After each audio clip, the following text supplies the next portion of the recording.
लोकसभा चंगमारिनो बसकांगो तोनि हागतर गनांगैनो नकबार कुतुं सिपसावै तंगो हापांगो तंनाय बिजबि बदल साकथारिनो मंडल मंडलो बदलनि कगलाम पान्दारक खलाई तंगो स्रांसालो बिजेपि सदर हाबनगो सा श्रमिक सेलनि इंगै कायसा कगलाम पान्दा संसजाका आसालनि कगलाम पान्दावा मानजाका बिजेपि हास्ते कास्कु राजीव भट्टाचार्य पान्दावा कगनारना थांथानि कास्कु राजीव भट्टाचार्य साका सा श्रमिक रंनि थाइनि पाता रजागनानि सिमि चेंगै लामा हामक्राइतै जुदा जुदा शेपसाब रक रोखा बिजेपि हास्ते हापा সকলকে আমি আন্তরিকভাবে অভিনন্দন এবং শুভেচ্ছা জানাচ্ছি।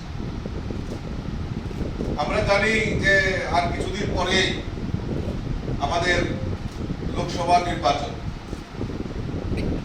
এই নির্বাচনে আমরা দেশের প্রধানমন্ত্রী কাকে দেখতে চাই? কাকে দেখতে চাই? আওয়াজটা একটু কম। আমরা দেশের প্রধানমন্ত্রী কাকে দেখতে চাই? কাকে দেখতে চাই? নরেন্দ্র মোদীজিকে আমরা দেশের প্রধানমন্ত্রী দেখতে চাই এবং দেশের প্রধানমন্ত্রী নরেন্দ্র মোদীজি আসার পর আমাদের ভারতবর্ষের প্রত্যেকটা গরিব অংশের মানুষই হোক, সমাজের প্রত্যেকটা শ্রমিক হোক, কৃষক হোক, সরকারি কর্মচারী হোক, বিশেষ করে মহিলাদের ক্ষেত্রেই হোক, যুবাদের ক্ষেত্রেই হোক, আমাদের ভারতীয় জনতা পার্টি সরকার এবং নরেন্দ্র মোদীজি সরকার সমাজের প্রত্যেকটা অংশের মানুষের জন্য উনি কাজ করেছেন।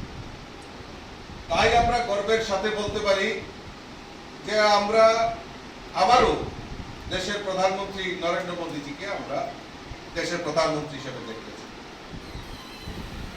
তো যেহেতু নরেন্দ্র মোদীজি দেশের প্রধানমন্ত্রী হবেন, আমরা দেখতে চাই আমাদের এই ত্রিপুরা রাজ্যে দুটি আসন রয়েছে, একটা পূর্ব এবং একটা পশ্চিম। এই পূর্ব এবং পশ্চিমেও আমরা পদ্মফুল ফুটিয়ে মোদীজির হাতকে শক্তিশালী করব, সেই লক্ষ্যমাত্রা রেখে আমাদের কাজ করতে হবে। আপনারা জেনে খুশি হবেন যে 2023-এর যখন যে কে কোথায় প্রার্থী হবে, কি হবে না হবে, সেই নিয়ে যখন আমাদের সঙ্গে কেন্দ্রীয় নেতৃত্বের আলাপ আলোচনা হচ্ছিল, তখন আমাদের সর্বভারতীয় প্রাক্তন রাষ্ট্রীয় সভাপতি এবং বর্তমান যিনি আমাদের গৃহমন্ত্রী অমিত ভাই শাহজি, উনি বলছেন যে না, ত্রিপুরার মতো জায়গায় আমরা একজন চা শ্রমিককে আমরা প্রার্থী হিসাবে করতে চাই।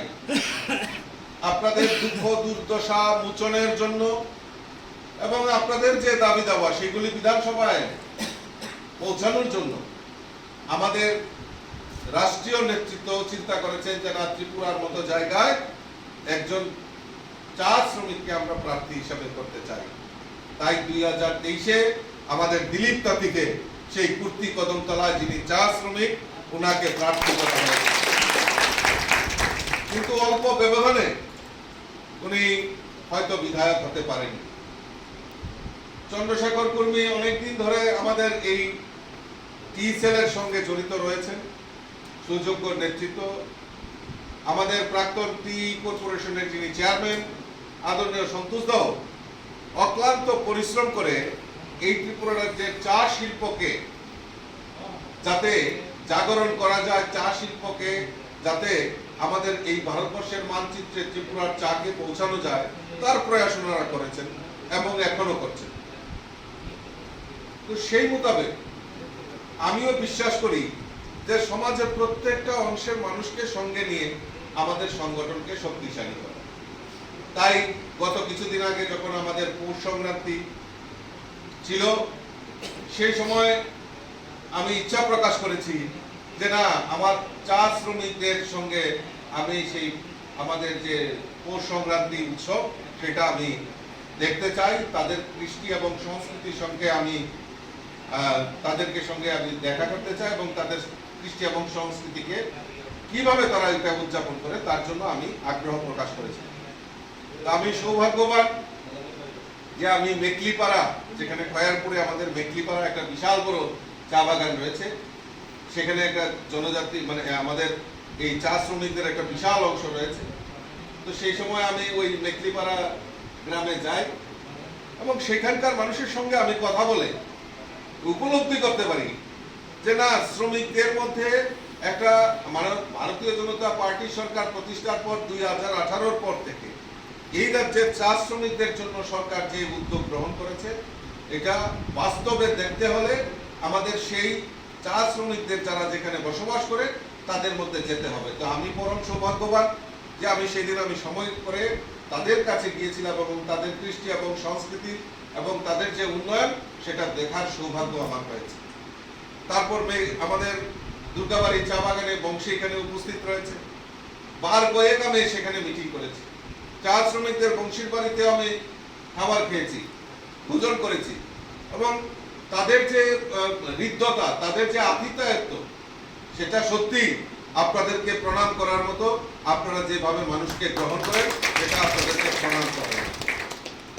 তো মূল যে বিষয়বস্তু যে আমাদের এই দুটি আসনে আমাদের ভারতীয় জনতা পার্টির পদ্ম ফুল ফুটিয়ে মোদিজির হাতকে শক্তিশালী করতে হবে, আর সেই লক্ষ্যমাত্রাটাকে সমাজের প্রত্যেকটা অংশের মানুষকে আমাদের কাজ রাখা হয়েছে। সন্তোষদা বলছিলেন যে আমাদের সরকার প্রতিষ্ঠার পর এই চা শ্রমিকদের জন্য কি কি কাজ করেছে, সেই কাজগুলির নিরিখে দাঁড়িয়ে আমরা মানুষের কাছে যাওয়া, মানুষকে কথা বলা। এবং সত্যি সন্তোষদা, এই মেকলিপাড়া যেখানে রয়েছে সেখানে রাস্তাঘাট থেকে শুরু করে মানুষের মান উন্নয়ন থেকে শুরু করে সমস্ত সুযোগ সুবিধা তারা পেয়েছে। দুর্গাবাড়ি চা বাগানেও সেখানেও আপনাদের সময় সব ব্যাপারে বিপিএল কার্ড হোক, পিজি কার্ড হোক, তাদেরকে আয়ুষ্মান কার্ড হোক এবং তাদেরকে বিনা পয়সায় চালের ব্যবস্থা হোক, পাট্টার ব্যবস্থা হোক, সেগুলি আমাদের সরকার করেছে।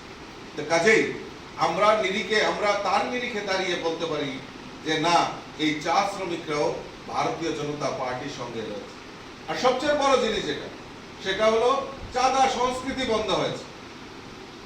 আগে তো ঘুম থেকে উঠলেই সেই চাঁদার সংস্কৃতি, কালকে নারী সমিতি, পরশু ডিওয়াইএফ, এসএফআই, পার্টির বিশেষ তহবিল, সিটুর চাঁদা, এইগুলি এখন বন্ধ হয়েছে।